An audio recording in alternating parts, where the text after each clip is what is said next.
How to find and remove duplicate contacts on your Android device.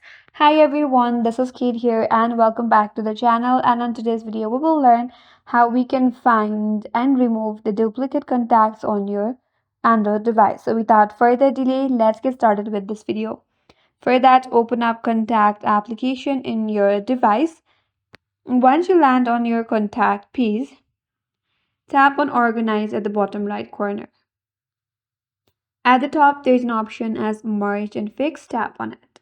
Then here is an option as Merge Duplicates. Tap on Merge Duplicates. Then it will show all of the list of contacts with the same name or number.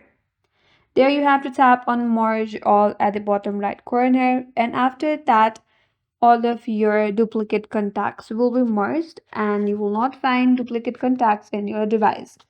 If you want to merge and review individually, you can also go through each contact and merge them individually.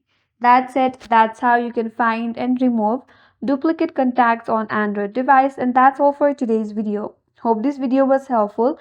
And if you're new to our channel, consider subscribing. Thank you for watching and stay tuned for more videos.